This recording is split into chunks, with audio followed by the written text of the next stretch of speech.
the October 17, 2019 meeting of the Radnor Township Zoning Hearing Board. To begin this evening, I would invite you to join us in the Pledge of Allegiance. Pledge allegiance to the flag of the United States of America and to the republic for which it stands, one nation, under God, indivisible, with liberty and justice for all. Thank you. One of our permanent members will not be able to join us this evening, so we will have our alternates participate in the hearings or the matters before us this evening. And Jamie, you are up. I have a list. We're going to alternate between you and Scott to the extent that a case comes up where you might not want to participate. Please let me know. But for the first matter, you will participate. Okay. First matter, appeal number 2979, the applicant, Scott Emerson, property located at 409, 411, and 413 East Lancaster Avenue, request an extension of time for obtaining a permit under Section 280-144 of the zoning code for an additional 6-month extension to March 25th, 2020. Counsel? Good evening, Jamie Jen here on behalf of Scott Emerson. Just to give you an update on the status of the project, we were able to record our final plan on Wednesday of this week, but therefore we're still waiting for release of permits. I believe the grading permit may be issued soon, but we still need to do the demolition permit and the building permit, so we are asking for the extension so that we might do that. And you need 6 months for those? No, I don't believe so. I mean, I'm hoping we have it within the next month, but I'm not sure. I mean, that's sort of up to the township and how fast their reviews are. But like I said, we have the grading permit at this point. I don't know how much longer it's going to be for the building permit to be released. And when you were last with us on March 21st, you were waiting for PennDOT approval. I'm assuming that has been obtained? Correct. So we have those approvals that were required for final plan, which is how, we got to the recording on Wednesday. Okay, would anyone like to make a motion? Other questions from the board? Just Excuse me. a quick question and comment. It doesn't appear that it's going to be the case, but if you would have a circumstance where you need to come back again, I would highly recommend that you have your client with you, because I think beyond a couple, it becomes more problematic. With that, I'll make a motion that we grant a 6-month extension for obtaining the permit on this application until March 25th, 2020. A second? Second. Any board discussion? Any members of the public wish to speak to this? Call the vote. All in favor, please indicate by saying aye. Aye. All opposed? You have your extension. Thank you. Thank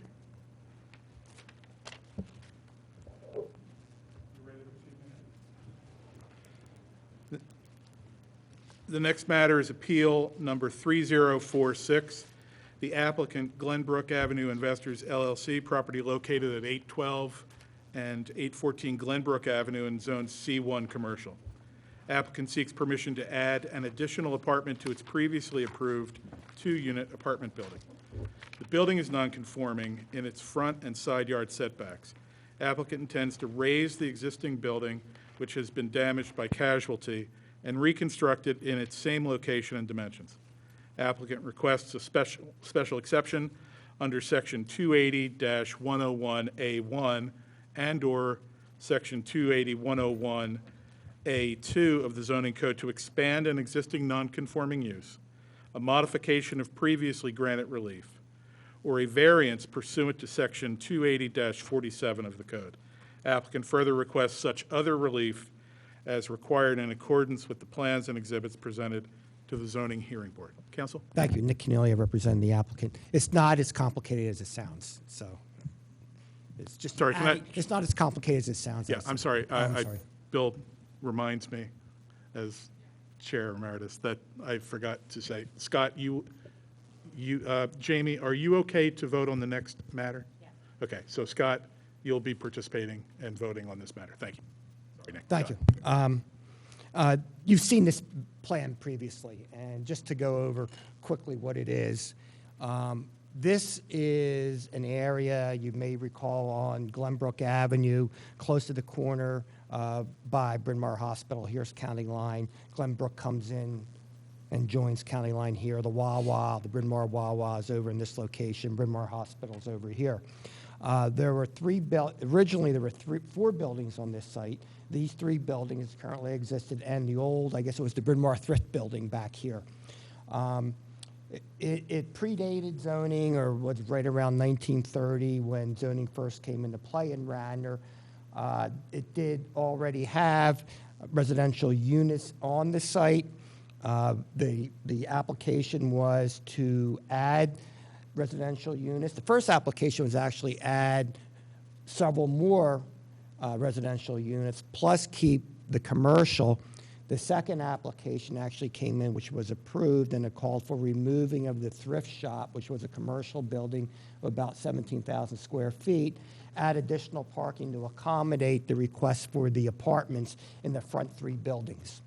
What has happened is on the building here and the building here, they have already been converted in accordance. This building received permission for 2 apartment units. We're requesting a third unit in this location. The building is in not real good condition and would be very expensive to repair. And so we're requesting a third unit in here, plus removing the existing building, but building it back up on the same footprint.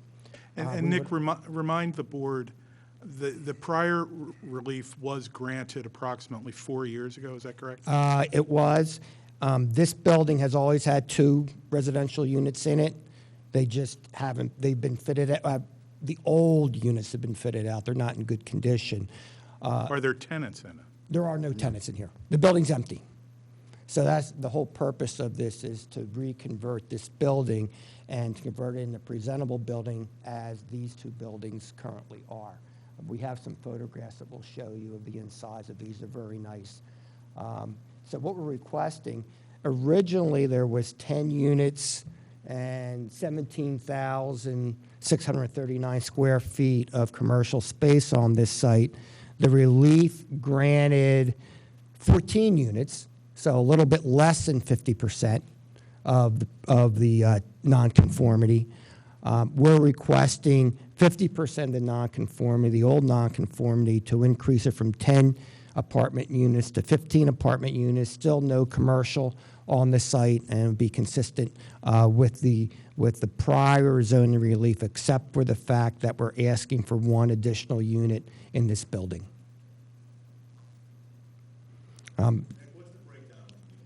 The breakdown, go ahead. I'll swear Tim in first. Yeah. I do. Timothy Richard Rubin. Rubin. R-U-B-I-N.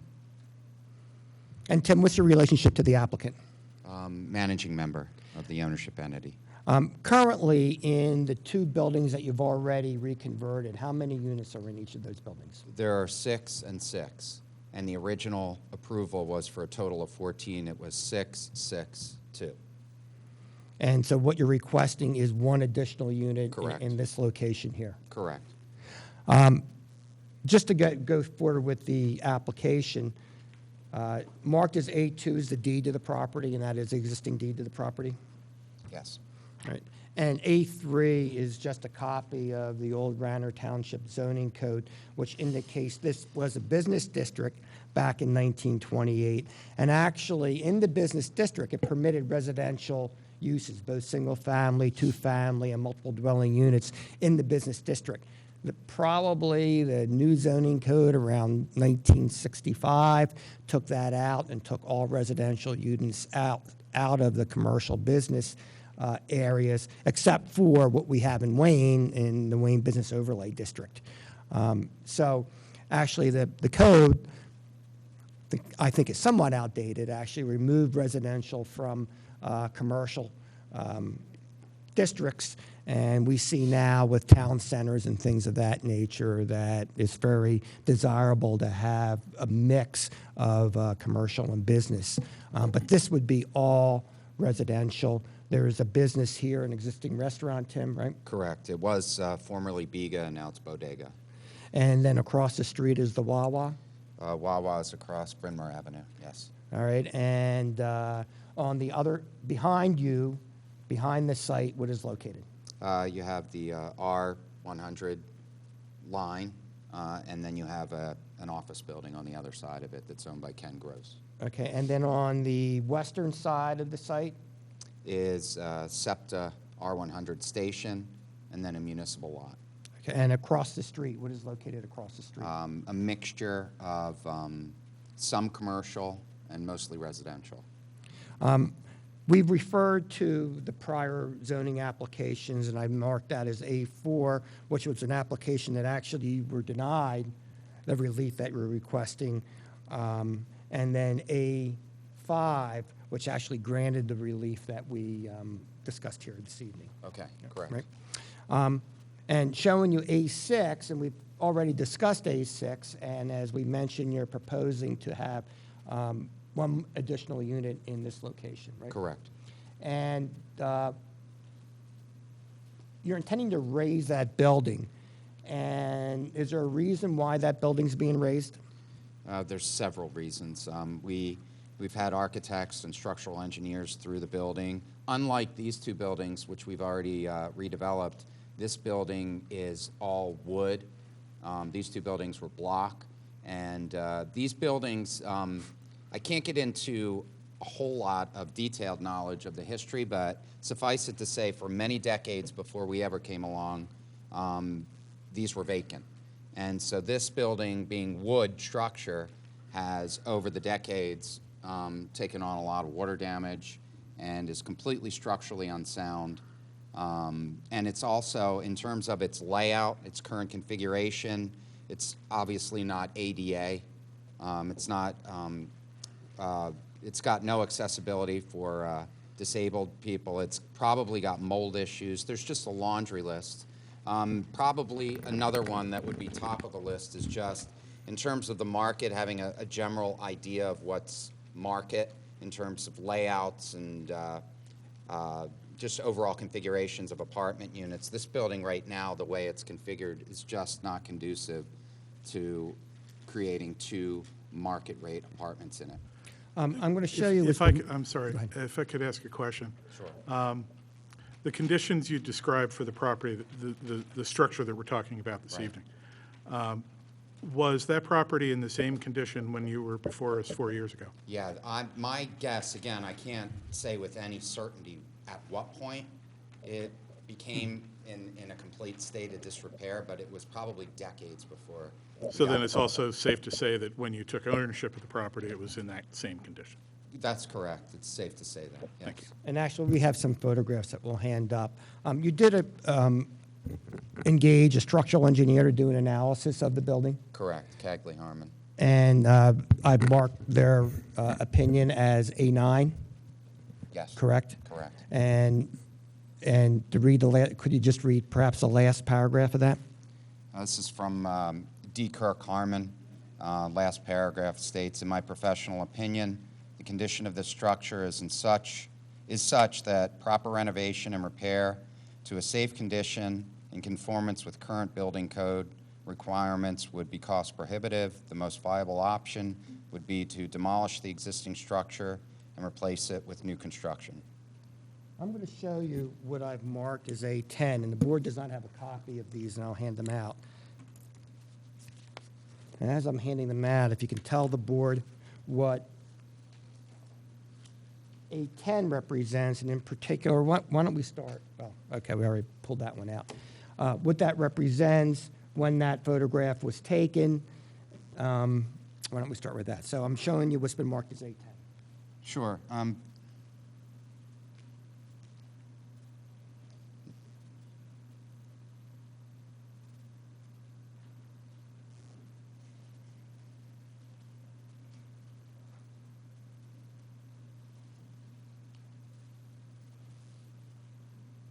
So this is a photograph that was taken before we invested approximately $2.1 million into these various structures to completely do what we call a gut rehab, which is demolition down to the basic block structure and then rebuild from there. So this picture would be representative of kind of the condition that all these buildings were in before we started our project. It is very similar to the building adjacent to it. They're bookends in a sense. Each, as I stated earlier, has now been converted into 6 rental units, 2 per floor, 3 floors. Okay, and I understand your testimony. Was there something precluding you from being able to take pictures of the actual property we're talking about?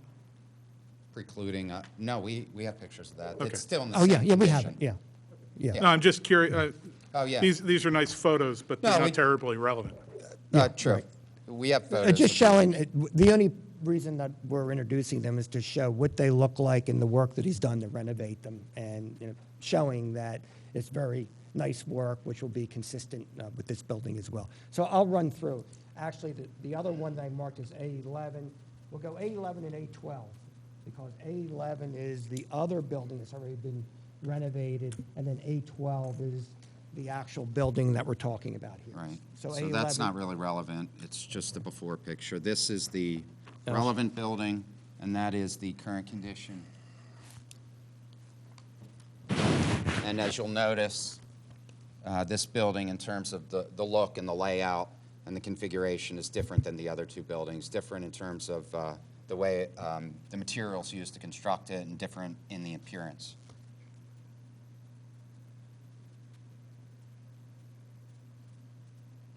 And A12 is the current building that we're asking to remove, Correct.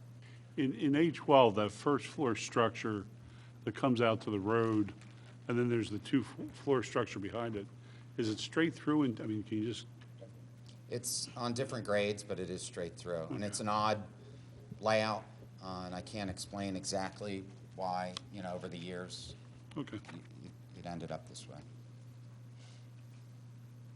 Do you have a rendering of the new structure?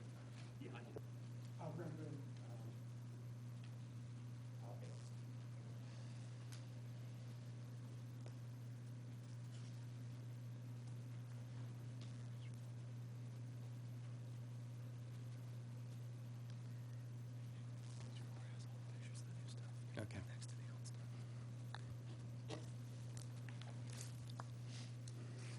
I'm going to show you what's been marked as one of the, it's in your packet.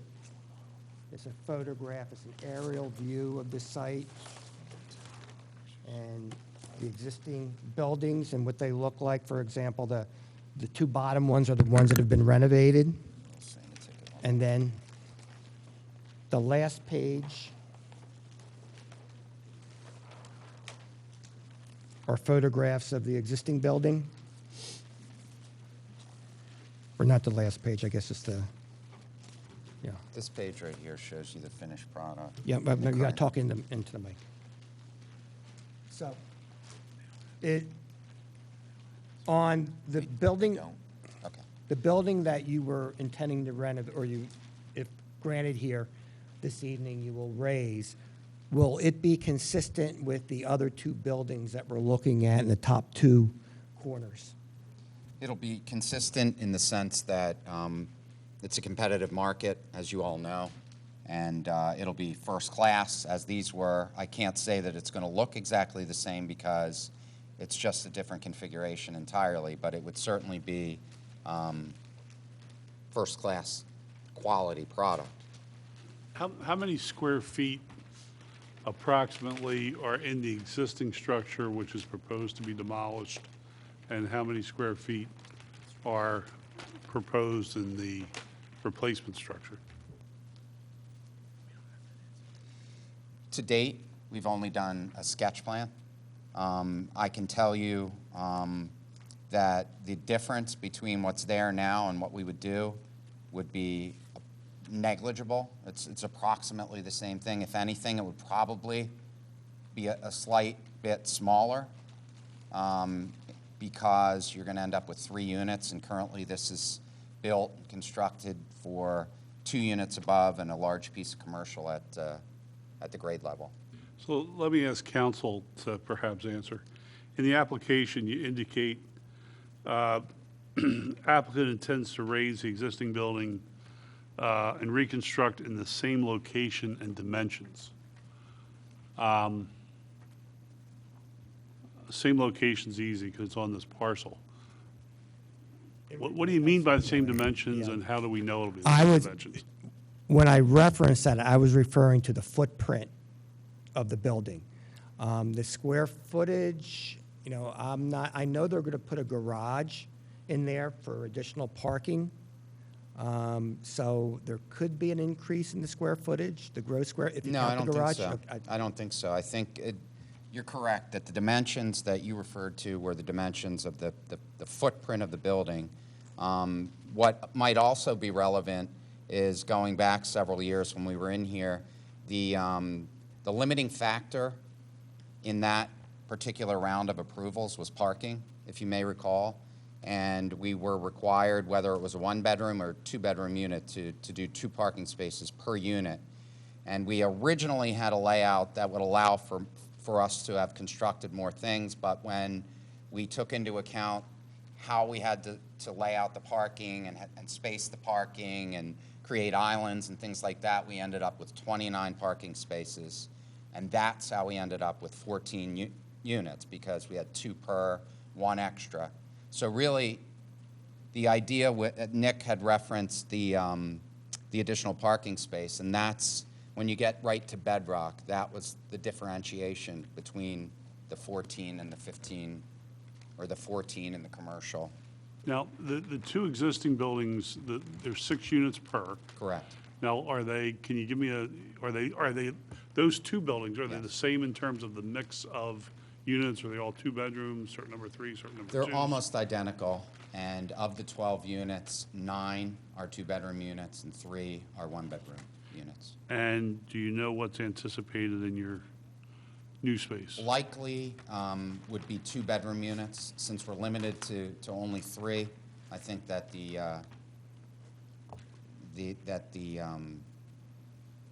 probably just in terms of the modeling of it, it would be to our benefit to create 2-bedroom units as opposed to 1-bedroom units. So that I would say likely 2-bedroom units, unless there's an issue with layout. And somewhere I feel like I saw a diagram, maybe I dreamt it. Where's the parking fit? I sort of remember seeing There is it. a page 2. Okay, page 2. Currently, there's 29 parking spaces for the 14 units. This page 2, which is exhibit A7.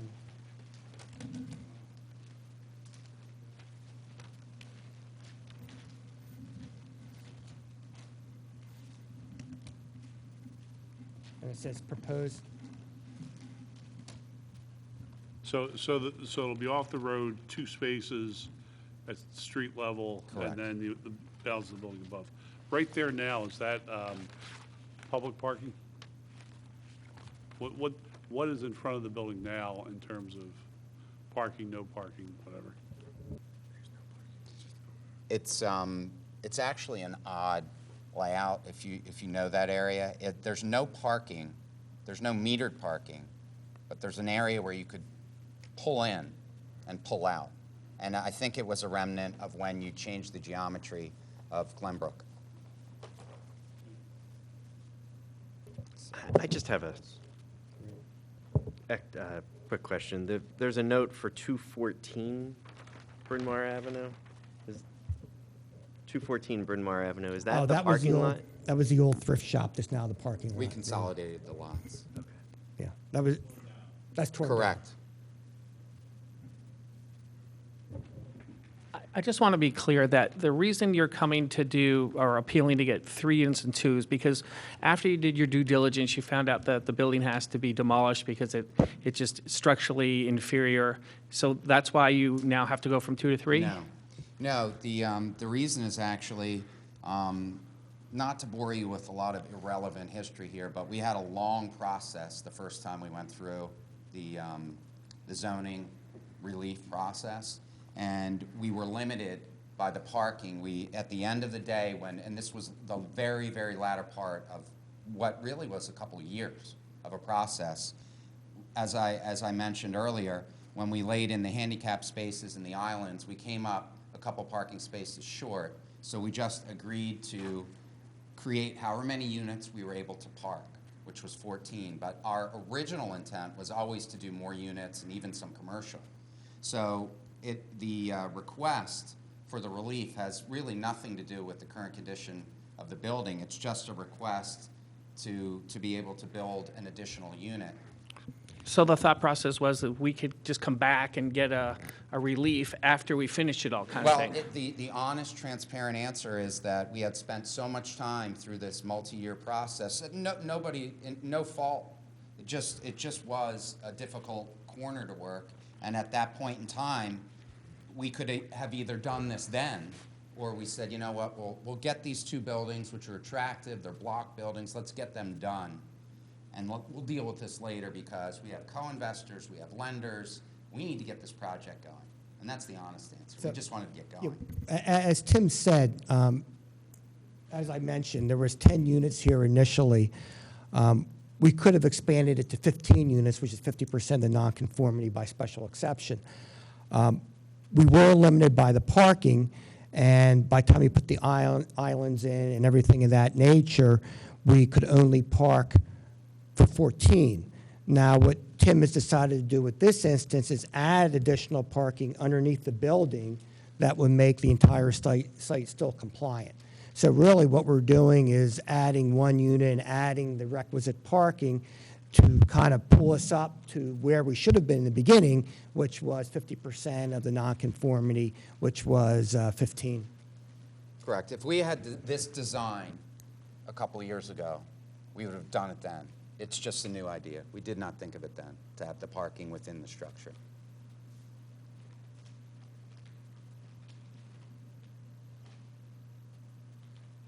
I would only say one other thing just from a practical perspective, because parking is clearly a hot button. We have more than enough parking here. Most of our units, we are like 10 of 12 units, and most of the units only use one parking space. So if you were to drive by here, even though the majority of these 12 units are leased up, you would notice that more than half the lot is empty. And the end result of this will actually be an extra spot. So in other words, we're required to have 30, we'd actually have 31 at the end of this project.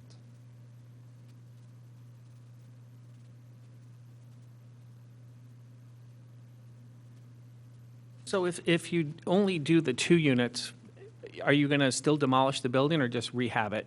I mean, what I heard is that the building is such in such disarray Correct. that you're going to have to destroy it, whether you do 2 or 3?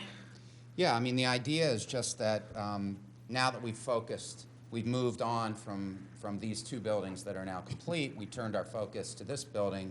We were just advised by both architect and engineer that it would be smarter for all the reasons that I listed earlier, whether it's marketability, whether it's cost, whether it's accessibility, all of the above. It's just a smarter way to do it. Sure, but nothing has changed since the original idea or the process started. It just, a light bulb went off and said, oh, let's just do 3 because let's tear it down. Well, we always wanted to do more Sure. units.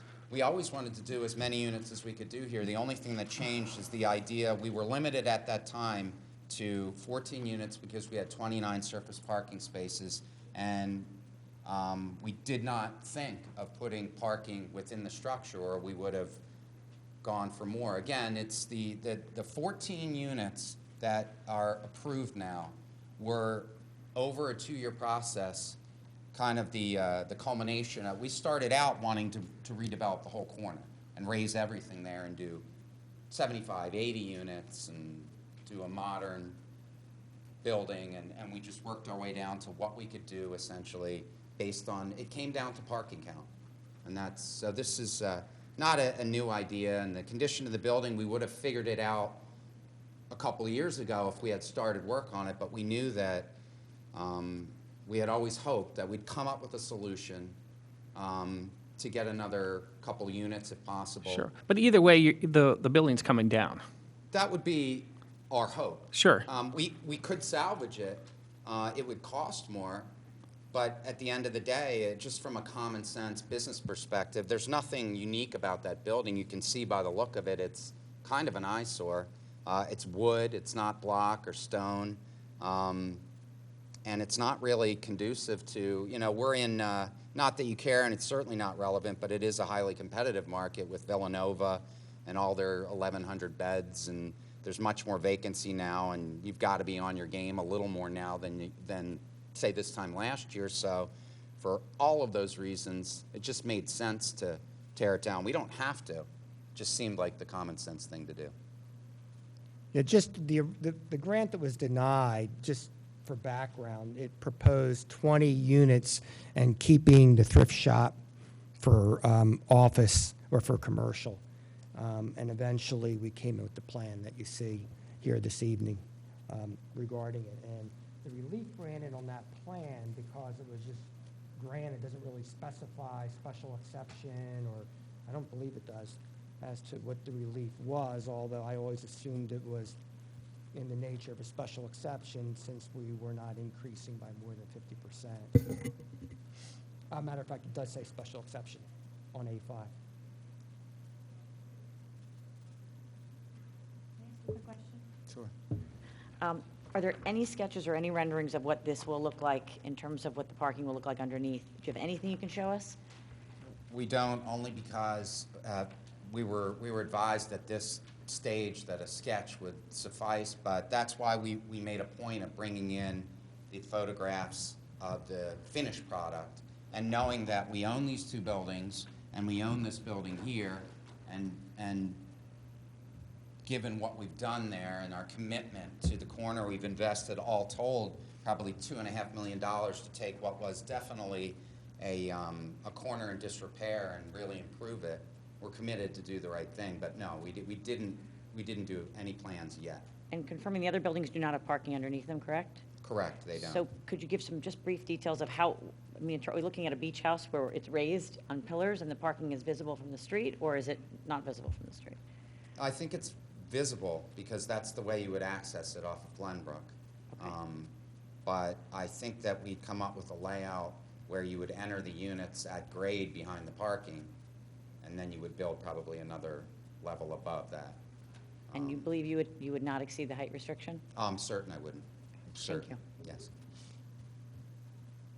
Nick, do you have any concern about whether the provisions in the code relating to the reconstruction of a non-conforming use within a year of the casualty are Yeah. problematic in light of Yeah, the facts here? I was, the difference here was, one, and I kind of considered part of this question, I think, I don't know if it's exactly what you were getting at, Bill, was that this always had 2 units, residential units, and it still has 2 residential units, even though it's in a horrible state of disrepair. So we haven't lost any grandfather-type nature. On the casualty, it has been over time, and certainly it existed more than a year ago. I don't think we can make any argument that the particular casualty did not exist. Let me, I'll just take a quick look at it. 280-101 4B sub 2, I guess is.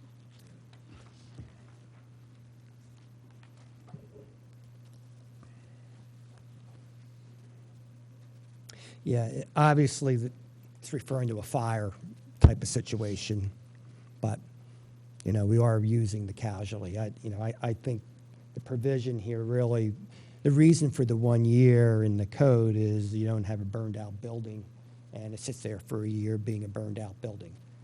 Well, But, I think that's the reasoning behind it, but, perhaps. yeah, perhaps. Or perhaps the thought was there wasn't a great desire to have buildings in disrepair for whatever reason. Right. Sitting around unrepaired. Yeah.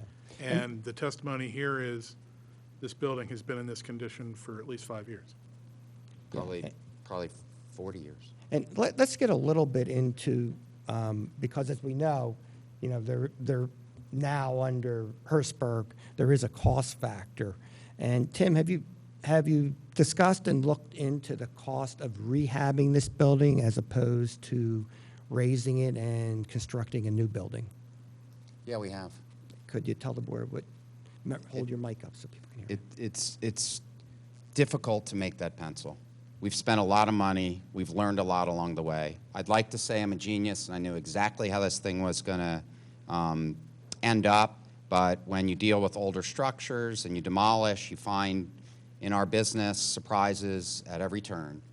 These cost a lot more than we originally ever anticipated, and if you take what we learned here in account and you apply it to this building, it's definitely not feasible to rehab this building for 2 units. It's barely feasible for 3, but we're trying to finish what we started and move on. It's been a very long, expensive learning process for us. Has the structural engineer, the architect, given you any estimates as multiple as to what it would cost to renovate as opposed to raise? It's been a general contractor has looked at it and essentially said that without getting into detailed plans for a new building, he can't tell me definitively what it would cost to build something that he doesn't have plans for, but again, in our business, there's certain formulas and metrics to what it costs to construct a unit from the ground up, so we can make some assumptions and to do the shoring and all the demolition and the replacement in place of all the joists and the beams and whatever. It's probably between 30 to 50% at minimum premium to rehab the building. And again, I just go back to the common sense thought that is if the building is an eyesore, to be candid, and it's not configured to attract market users, it didn't seem to make sense. We'd happily pay a premium if it was a historic building or there was some iconic nature, but there's just not, and so it just doesn't seem to make sense to spend the premium to rehab the building. It'd be better just to use the foundation and go up. Based on what you just said, but nothing's changed from the original start of when you started the project. So all the things you just articulated hasn't changed. The cost of rehabbing versus tearing it down, I'm sure that thought process went through when you made that decision. So nothing's changed, right? Well, several things have changed. Construction costs have gone up.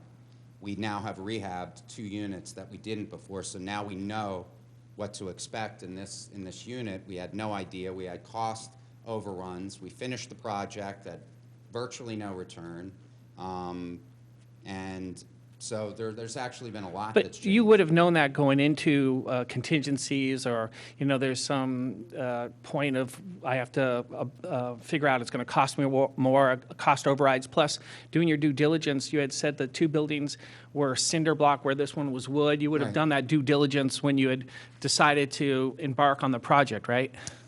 Again, there's only so much. You can't really discover what's there and what the costs are until you demolish the interior structure. You can rip a little piece down and you can do your best to make estimates, but the honest answer to your question is there's a lot. There are mountains of information that we now have that we didn't have then.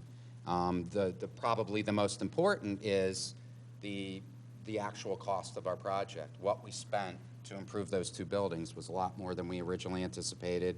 And again, going back to the original process, we always wanted more units because it penciled. But we were so committed by the time that we got to the final meetings here with the zoning hearing board that despite the fact that our returns had gone precipitously down, we were committed to seeing this thing through. So when I started this, 9 out of 10 people that do what I do would have walked. And that's, again, being transparent. They would have walked. They would have said, you're down to 14 units. I can do math. It's 5th grader math. Makes no sense. We stuck it out in the hopes that we were optimistic that something would happen. Rents would go up. Maybe we'd get lucky and be able to find a creative way to get that extra parking space. Because, again, if you go back in time, when I was standing here, the only thing that kept us from doing the 15 or 16 or however many units was the number of parking spaces that we could create in compliance with the code, with the Radnor code. And so now we thought we've discovered a way to, lo and behold, create another 2 spaces, so we are theoretically over-parked even with the 3rd unit. Gus, this may be a question for you. If the board were to decide to grant relief, is there a way to protect the community from the result being an oversized structure where there were 3 units, but each unit had 5 bedrooms, and, you know, the building was taller than the building coming down? I mean, there may be other height limitations that would require variance, but again, Without plans, I see, what you- yeah. I'd be willing to commit, go on the record, make it a condition that the building that we replace is not a single square foot bigger. I would cap the size of the units because I know what an average 2-bedroom unit is. And I know that in the aggregate, the things that we create would be probably likely less than what's here. I mean, I'm happy to make that a condition. Is there anything that we have in front of us that tells us what the square footage is now? I may have an old plan that may indicate What is it? We have the footprint. We know the square footprint, but footage. remember, we do have the footprint, but that's, Well, but if the applicant were of a mind to agree that the square footage of the new structure would not exceed the square footage of the current structure, but would have 3 units as opposed to 2. And 3 residential units. to make 3 that clear. residential Right, make units that as clear. opposed to no commercial. for clarity purposes, we'd have to determine whether the parking was to be counted or not in such a calculation. I'm not arguing either. I'm just saying- counting on you to Ah. You're referring to the new I'm the garages. parking garage, I see what you're saying.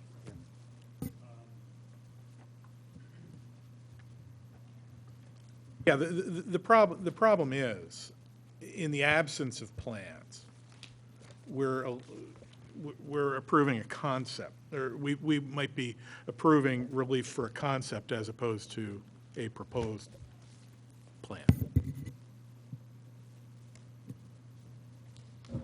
Although we can certainly, as Tim has said, we can certainly condition any relief on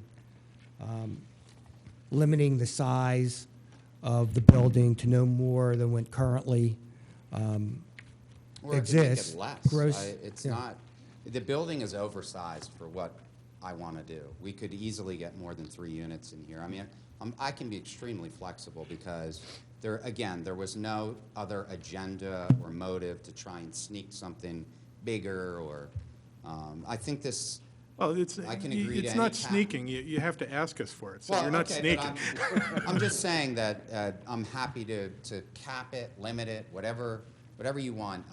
Because I am absolutely confident, even without plans, we could deliver 3 units in less square footage than what is there right now. Even with the 2 garage Certain, yeah, units? it's not a problem. It's a big building, and if you look at the way it's laid out now, it's already got 2 2-bedroom units in it, along with an enormous stretch of commercial that goes from Glenbrook all the way to the rear of the building. It's too big. Whatever we construct there, including the parking, will be less than what's there now. So you would agree that the building footprint would not be any greater than what currently exists? Correct.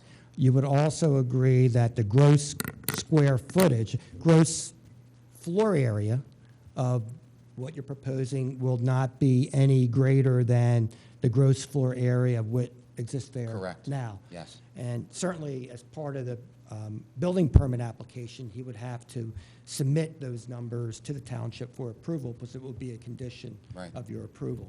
Right. And also that you would comply with all the parking requirements, which we Yes. already have shown on the plan. Yes. Okay, I had a question, and maybe this is more for Nick, and I understand your business reasons for doing this, and I don't have any concerns about that, I understand them. The 2 things that I'm wondering about, the first is the requirement that you can only get 1 bite at the apple on a non-conforming use. So if you can address that issue, because this seems to me like the second time you're getting relief. And then the other piece of it is, and I have the ordinance right in front of me, but the provision regarding if the property's been vacant, you have for over a year, you have a new non-conforming use. Well, that's what, I kind of went into that. I thought Bill was going there. I think there are two, I mean. But there's no, a- that was that's the casualty provision. Yeah, there's which casualty is and there's different. abandonment. Yeah. He's asking Yeah, about this is abandonment. abandonment. Yeah, the abandonment was, and we have photographs, you have them there, there's always been 2 residential units in this building. It's been laid out, it has bathrooms, it has a kitchen, it has bedrooms. But has it had tenants? No, but that doesn't constitute an abandonment just because it doesn't have tenants. It's Yeah. always been, what else would it be besides an apartment building? You don't Okay. take away the abandonment if the use even if it hasn't been occupied, there's extensive case law on if there's no intent to abandon the Yeah, use. I think you're And in right. this Yep. case, the apartment use, that it remains. And there's been no Even in intent the to- absence of affirmative measures by the owner to go out and locate tenants. Correct. I mean, there were tenants in here probably before he purchased it, but, you know, that's been several years now. You know, there's no denying that.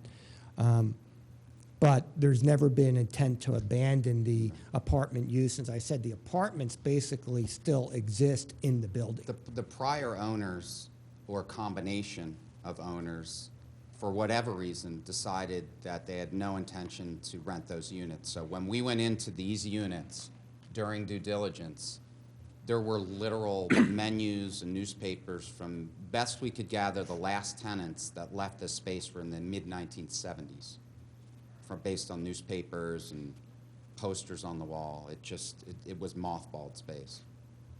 It was like a time capsule. Yeah, and George, when you look at 101, it's 101-2, D is Yep. actually, Yep. A2D is the one. And perhaps I'm playing semantics, but this is what lawyers do, as you know. It says, no more than one extension to a non-conforming building shall be granted. We're not extending this building. You know, it's still, the use is still, what we're really asking, It the is being expansion. extended from a non-conforming use of 2 to a non-conforming use of 3. But So the you want to extension- say it's enlarged? No, it's not being enlarged. I would hold that provision there talks about an enlargement and extension of a footprint or. But I of think the they're talking building itself. about an extension of a non-conforming use, not necessarily space. Well, it talks about, in here, it talks about building. If you look up at 2, it says a Yep. non-conforming use of the building. Right. And then it says, you know, a non-conforming building. And so there's 2 different things. You can extend a non-conforming building by more than 50%, and you also can extend a non-conforming use by more than 50%. And what we're proposing Right. here is not an extension of the non-conforming building, as D references, but an extension of the non-conforming use, which still will not be more than 50% because it was 10 and now it's 15. Yeah, the 50% is one of the 4 requirements, Correct.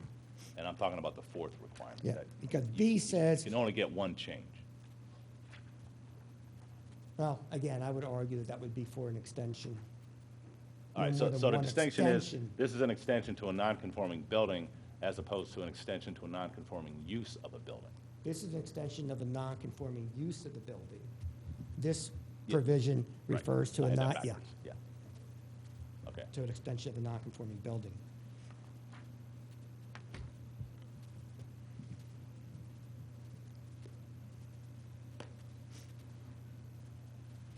And I don't have to remind the board that when there's ambiguity in the code, it, you know, has to be interpreted in favor of the landowner. It's clear as mud. Anything else for, There's a lot, there's a lot of ambiguity in this code. That's what you get with a 50-year-old zoning code. anything else for this witness? I have nothing further. I would just, I have no other witnesses. Okay, anything else on special exception? Anything else you feel you need to? Unless the board wishes further discussion, I just request that the exhibits be made part of the record. Without objection?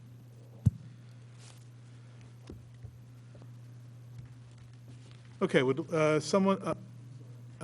would any member of the public wish to speak on this matter? Seeing none, would anyone like to make a motion with respect to the request to get our discussion started?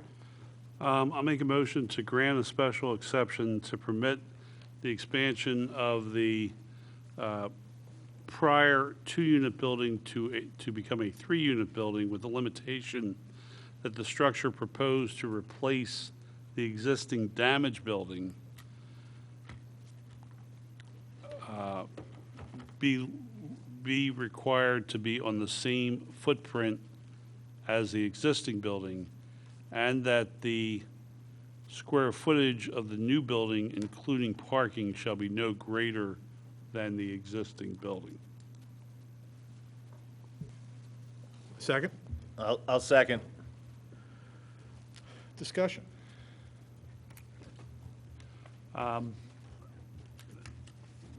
This strikes me as a balance of some of the factors. There's no community objection, and there is no apparent, to me, downside to the broader community except for incremental density. And I think the two policy factors that stay in favor of the incremental density is, number one, that this is near public transportation, which I think is a good planning matter, and number two, it's an additional unit of moderate price housing in a township that I think should be supportive of that. So despite some of the aggressive legal arguments, I would think we should approve it. Mr. Martin, just to make it clear, too, in your motion, you mentioned that the square footage shall, in the new building, including the parking, you're referring to the new parking garage that will be part of the building, correct? Yes, Just to- yes, the new parking. The two That's new right. spaces anticipated for the new building. Thank you. And the resulting structure having 3 residential units. Yes.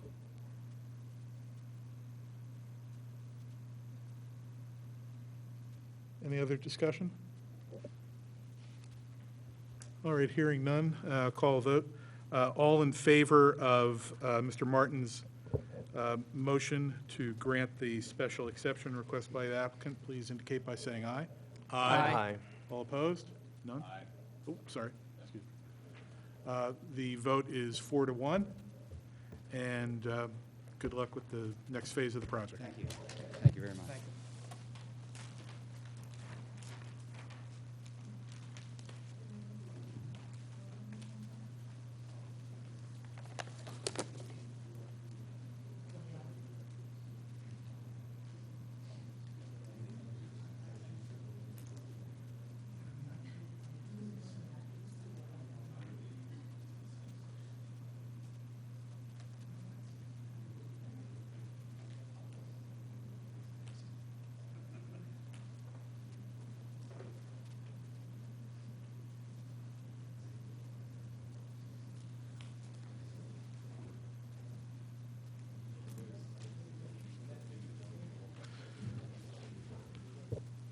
Okay, we'll call the final case for this evening.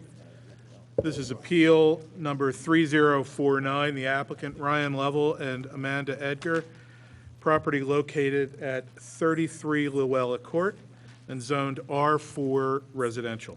The applicant seeks a variance from the impervious surfaces restriction of Code Section 280-30F in order to extend a driveway to the rear of the property and construct a one-car garage and separate space to park a second car.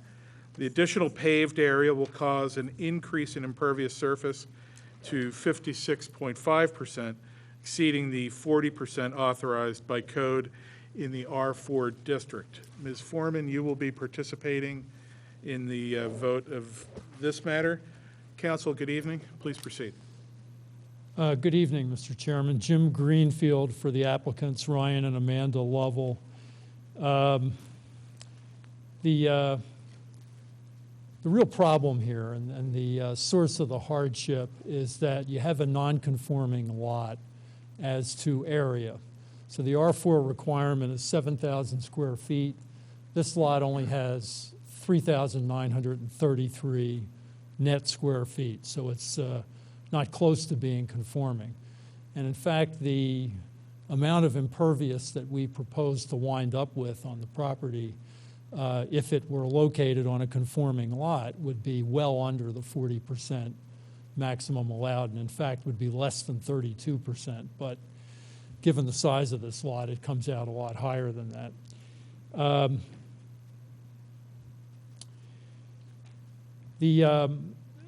They want to put a one-car garage at the rear of the property. I hope you can all see this plan. I wish it were a little larger. There you go. Yeah, that helps. Okay. What you'll see is that they want to run a driveway all the way from Luella Court to the rear of near the rear of the property. The garage to the right there would be conforming in terms of its placement on the lot. It would be 3 feet from the side lot line, and of course, substantial distance from the rear property line, and that's in order to protect the tree that's in the back. It would also be located 10 feet from the house itself, so it's conforming in that respect as well. The paved area to the left of the garage, as you look at the plan, which would be a little bit to the west of it, is for the parking of a second car. And one of the things they've done, and our architect will testify regarding the attempts to minimize impervious, but one of the things they've done is not tried to extend that area for the parking space as far to the rear as they possibly could have. They're just extending it far enough so that you can get a car in there and keep it out of the way of the car that's going to be coming out of the garage.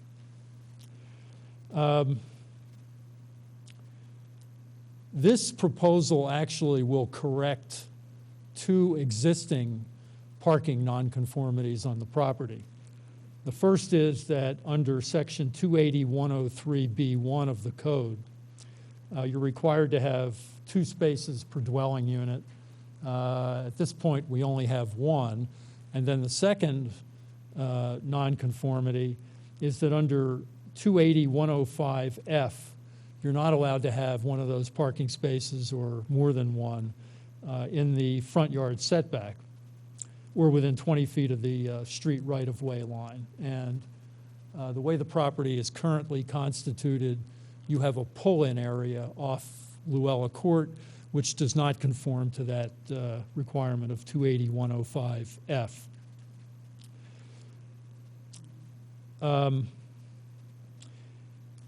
The impervious that we propose to wind up with, I think, is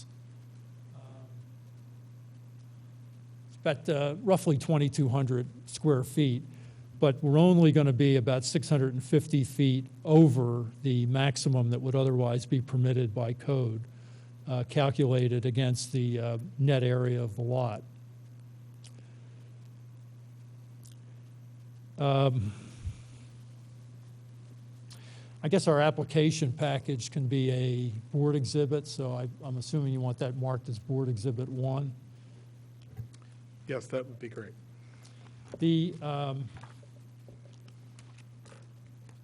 What we want to do here by adding a garage is consistent with what's going on in the neighborhood.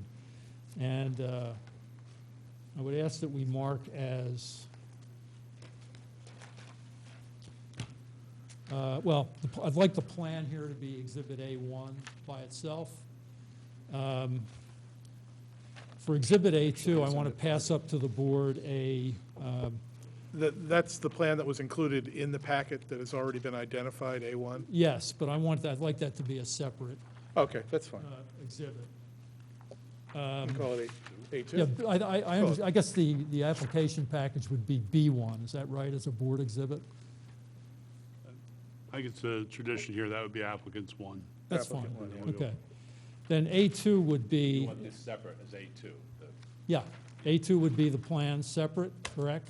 Okay. I'm about to pass up A3 to you, which I'll explain after I do that.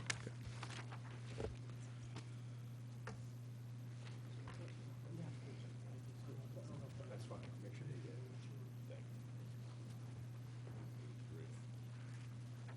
Thank you.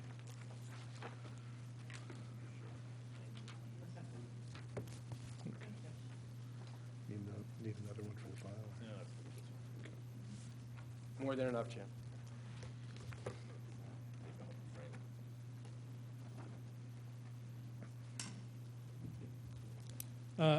A3 is a collage of 5 photos which show other properties on Luella Court that currently have garages.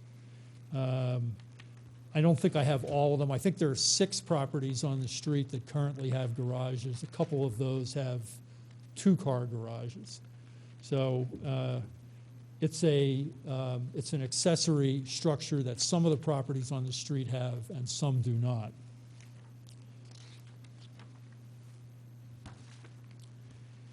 And for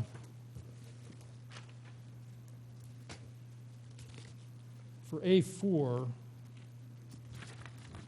I'm going to pass up another set of photos which are actually part of the application package, but which I'd like to be a separate exhibit. Okay.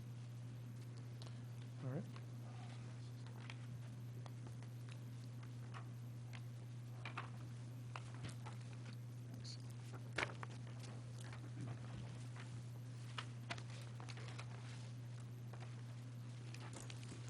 And before we get into that, I want to call Ryan Lovell as our first witness.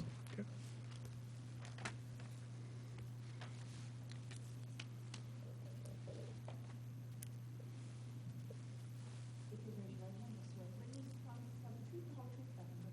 I do. Sure. Ryan Lovell, Lovell. Ryan, you're the owner of 33 Luella Court, I am. and you own it with your wife, Amanda. I do. How long have you been living there? Since January of 2016.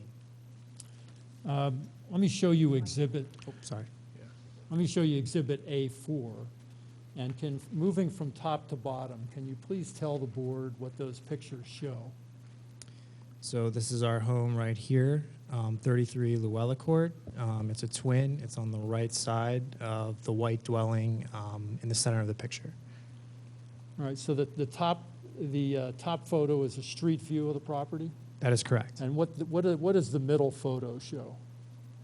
The middle photo is a view from the rear of the home, showing the side of the dwelling out to the street. Is that Jim, the- could you put that on the photo on the table so that the audience can see what you're referring to? Sure. Thank you. We always have to think about the viewers at home.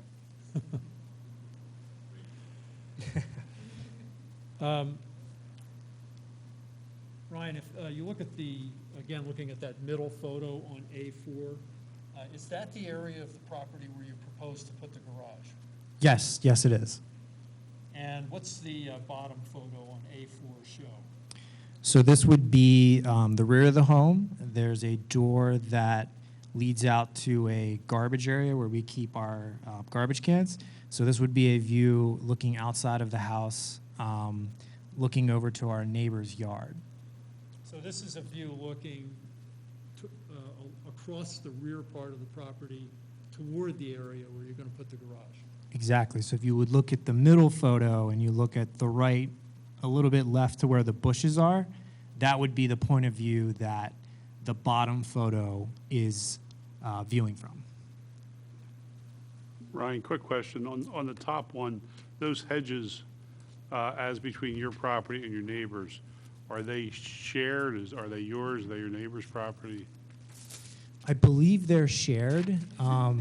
We looked at that. I think the property line, there's some ambiguity there in the sight lines. I don't know, Jim, when we looked into that, if you have more to add there. I'm the caretaker. I think we're unsure on where the actual property line is. Is it anticipated that the hedges will either be removed or disturbed or left like that to make room for the driveway back to the garage? It's anticipated that we would leave it exactly the same, those hedges. Ryan, why is it that you want to add a garage to the property? For one, it's the storage aspect of having a car against the elements and having it in that storage area. To be completely candid, I'm a very big car enthusiast. If anyone can sympathize with that. I would like to purchase a collectible car, and the thought of leaving it out in the elements over the future is kind of a, my wife and I plan to live here for a very long time, and this is a big hobby of mine. So it's critical for me that at least over the next, few years that, I could continue with my hobby. We actually started with a two-car garage, and we, maybe I get a little bit ahead of ourselves there. We've downsized it now to conform with all the setbacks and everything that the township has in place. Beyond that, I think it's very uniform to the neighborhood. As Jim mentioned, a lot of our neighbors have garages. I'm very jealous of them. Yeah. Right, and the additional parking for our guests. Is your current parking situation on the property adequate? No, it is not. Looking at the top photo on A4, can you explain to the board where the parking currently is and how it works? Sure. So I typically park my car a little left to the garbage can there.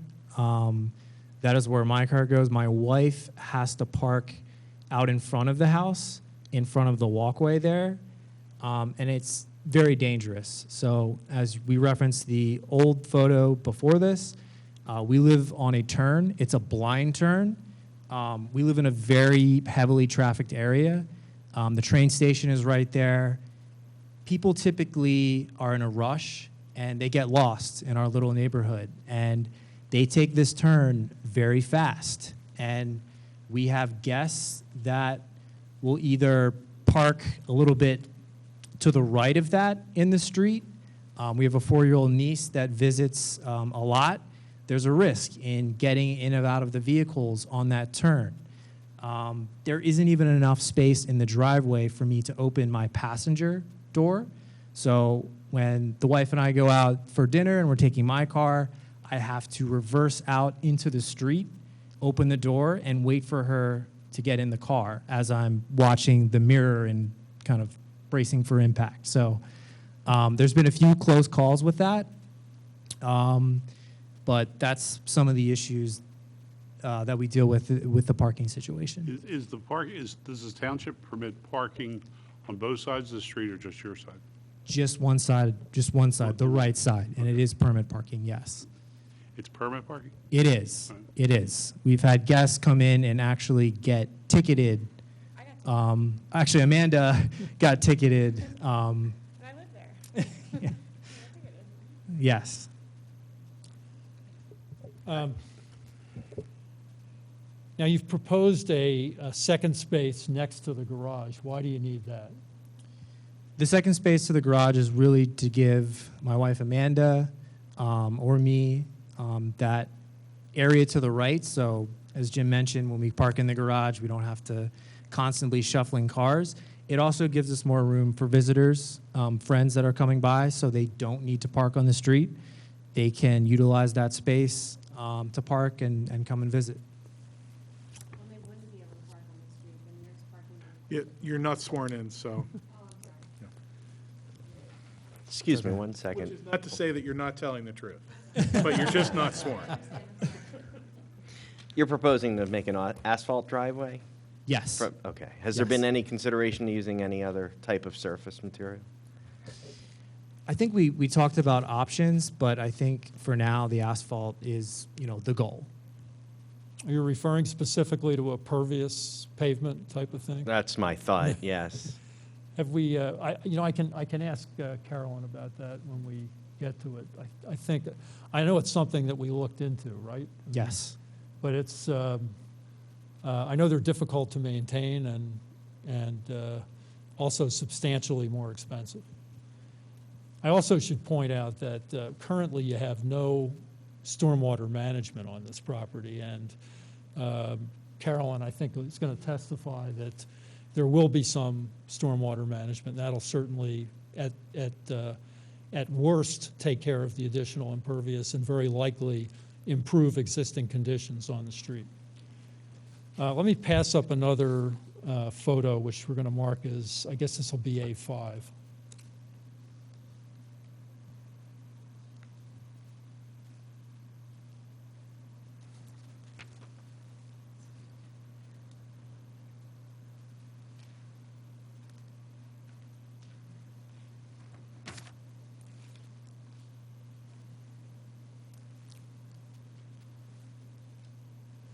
Ryan, just so the board can get a sense, is A5 an aerial photograph of the area where your property is? It is. And is that your property outlined in red? Hard to see, but yes. Sorry for the quality of the picture.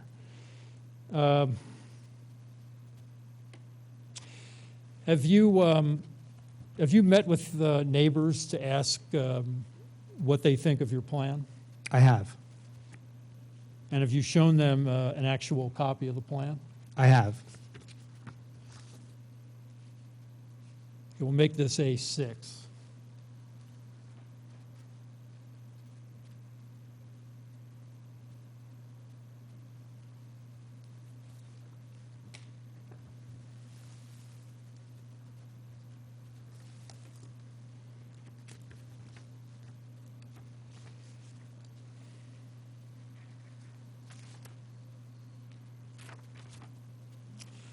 Let me show you A6 and ask you what those are. Take a look at all three of them.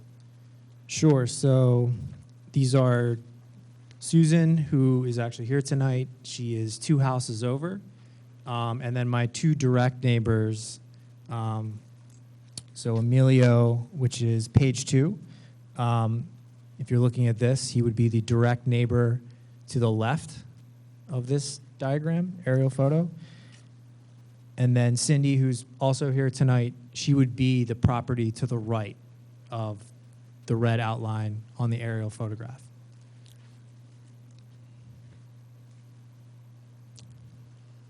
Well, those are all the questions I have for Mr. Lavelle. Any more further questions from the board? Anything else? Okay, thank you. All right. Now I'll call Carolyn Swisher as our next witness.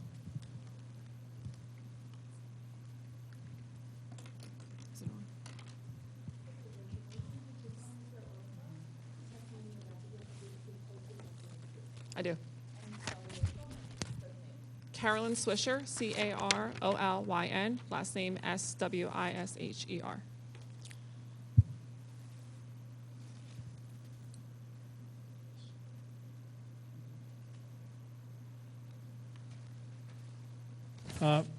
Carolyn, you're the architect on this project?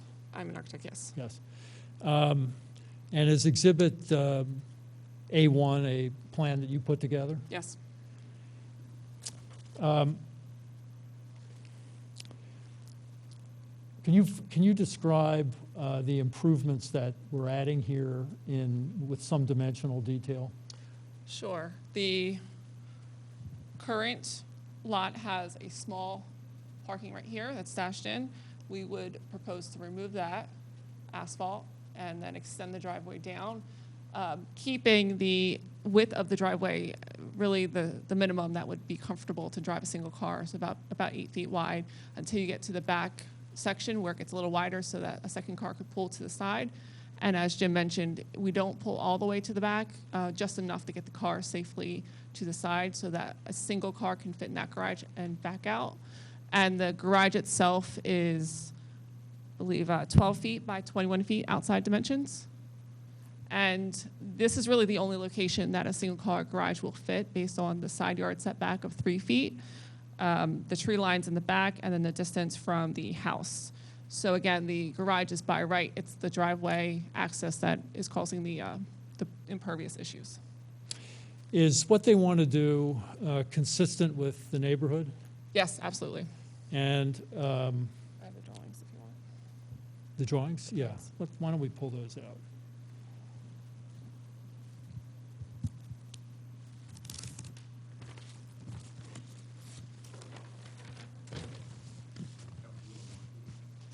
Yeah. There are multiple copies I if anyone can would like. pass up copies if you want.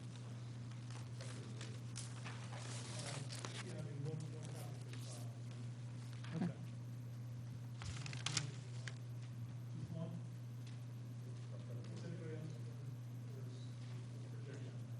We need to.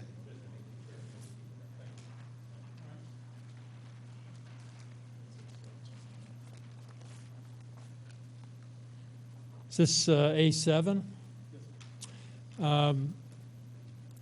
Carolyn, can you show us on tell us what on A7 shows the design of this proposed garage and how it's consistent with the house?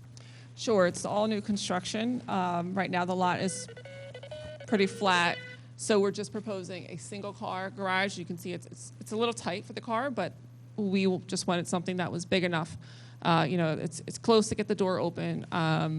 There's really no extra storage, but again, trying to fit the constraints of the site and what we're allowed to do. So a single pull-in with a side door that will lead to the house. The front of the house is stucco, so the garage also is proposed to be stucco, doing doors and elements that match the house. Color would be white to match the house. The asphalt roof would match the house. All right. That's going back to the plan. Let's put this back up.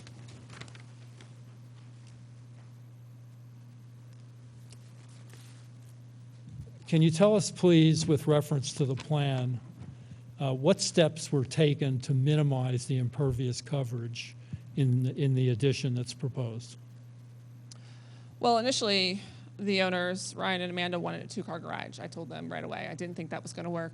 It wouldn't be by right, and recommended doing a by right garage. Then we also ran into the impervious issues. There was no way that I could find to get the cars back there without going over impervious. Even if we could look at other things, but this is really the smallest that made sense for their needs.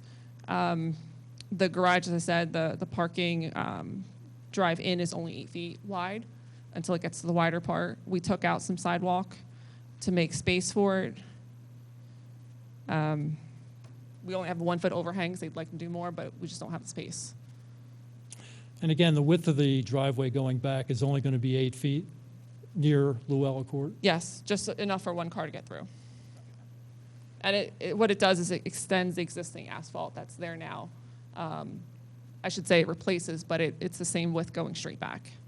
I'm sorry. What's the general topography of the property? Generally pretty flat. Okay. I think there's a slight slope, if I'm correct, that it goes to the curb. Drainage, yeah. Mm-hmm.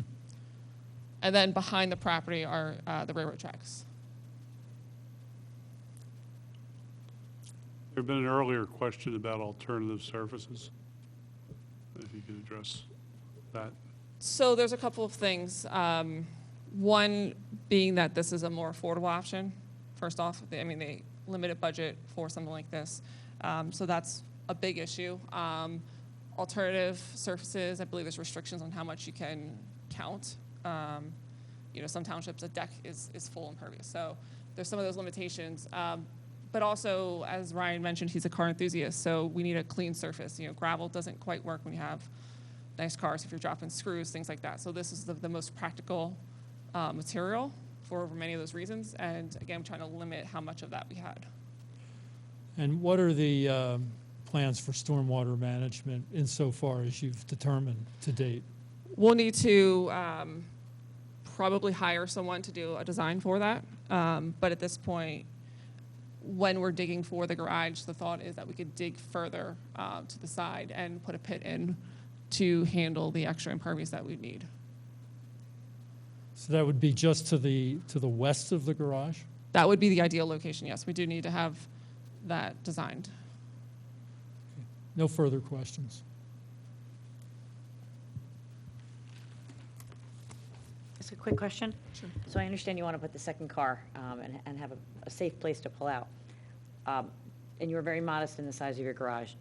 Do you think your garage will be too small in a couple of years and come back? Well, they're going to build it as soon as they can, so I don't think they're coming back. But if have we outgrow such a small garage? Is my if we could question. get approval, if I felt that we could get a bigger garage, they'd love it, but, you know, I don't know. In the way your plan looks for the second car, it doesn't seem there's space on the land to put a second car and to make that garage any wider. Would that be correct? That is correct. So they initially wanted a 2-car garage fully enclosed. We'd also looked at maybe we do a little covered area on the side. It just got too close to the structure. So I don't think even if we could, we would go much. I mean, it would be nice to go longer even, to put a little workbench in the back, but again, just trying to stick with the by right option. Understood. Thank you. So the length of the garage is approximately 21 feet? Yes. Is that right? So Outside dimension. Okay. So like mid-60s Plymouths and Oldsmobiles and things might not fit, but. Luckily, I like smaller stuff. Okay, fine.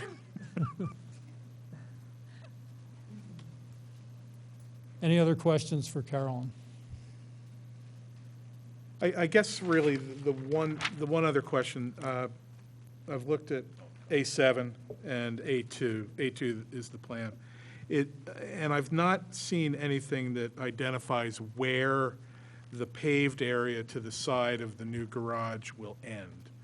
I'm assuming, It's approximately where that door is in the plan, in the larger plan that.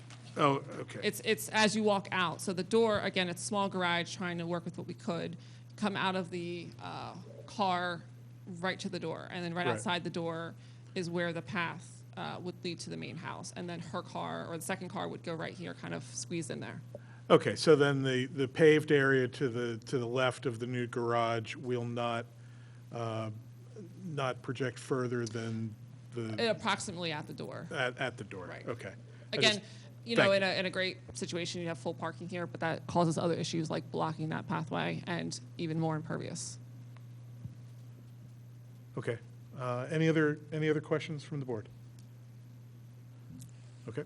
We have two neighbors who would like to indicate their approval of the plan, if you'd like to hear from them. Absolutely.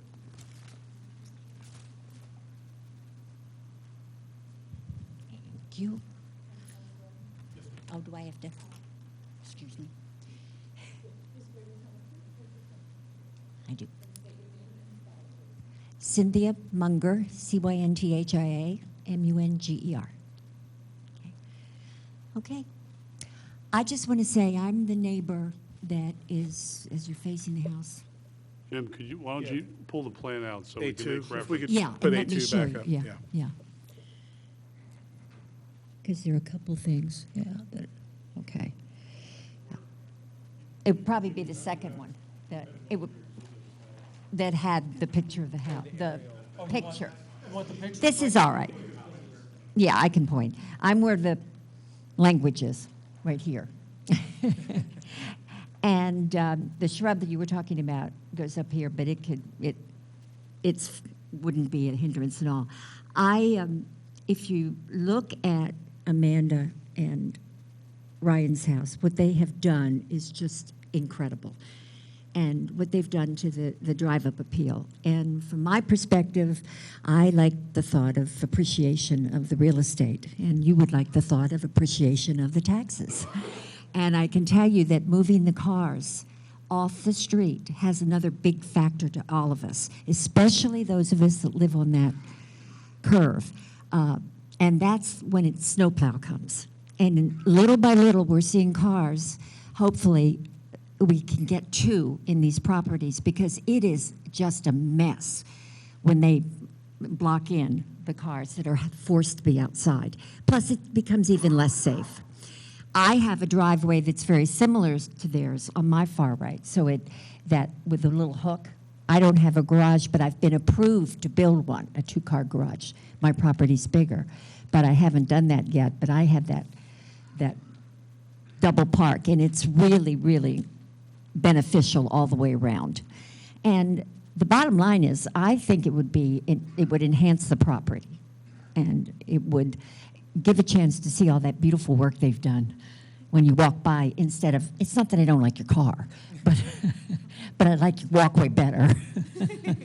So that's all I have to say. I think it would be a good idea. I can't see any downsides to it at all. Thank you. Thank you. Hi.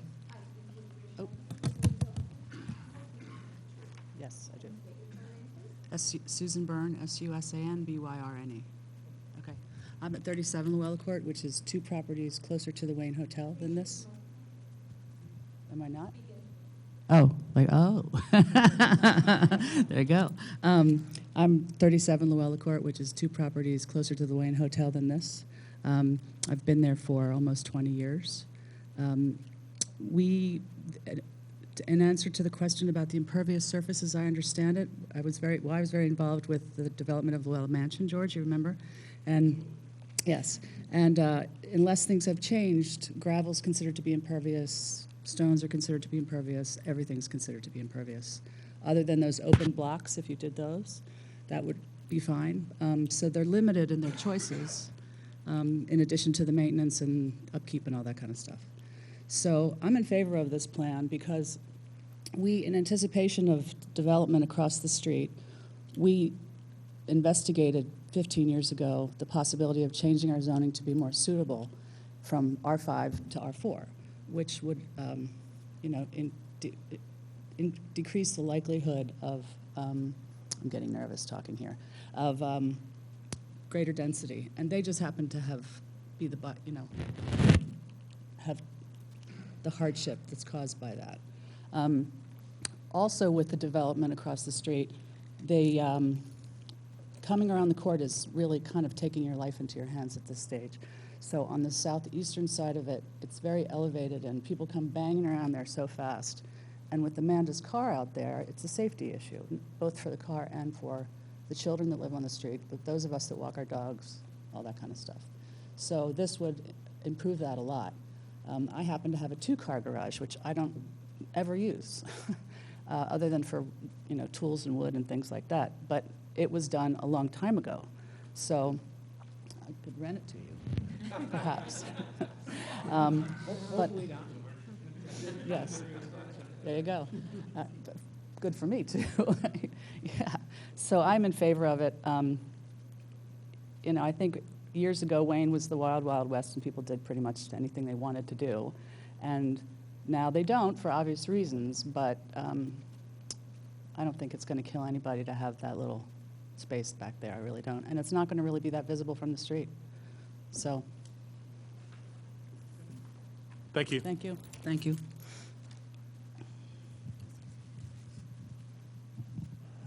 So that's our case. The hardship, again, is the lot that's not close to being conforming in terms of area, and it's kind of put the Lavells in a position where if they want to build a garage, this is the only way they can do it. And certainly they've taken steps to minimize the amount of relief that they're asking for. And as I think you've heard in terms of the traffic conditions on the street, this will actually have a public benefit. You want to move your exhibits into? Yes, move the admission of all exhibits. Without objection. Would anyone like to make a motion for consideration? Yeah. Fine. I'll make a motion. I'll make a motion to approve the application for a variance regarding the impervious surface of 280-30-F or 280-30F based on the plans and the exhibits as presented. Second? Second. Any discussion? The only discussion which I'm mainly making to get on the record is that I think the hardship here, the challenge to me is there are many houses in the township that don't have garages. I don't have a garage. You can still live in a house without a garage. I'm sympathetic to the circumstance. I think what makes me sympathetic to the circumstance is the peculiarity of the street, the combination of it being close to the center of Wayne, driving a lot of traffic, the curves on the road driving issues of safety. So while I don't think not having a garage as a general matter in this township makes a property unable to be habitated, I think that peculiarities associated with Llewellyn Court provide a reasonable basis to argue that there's a hardship here.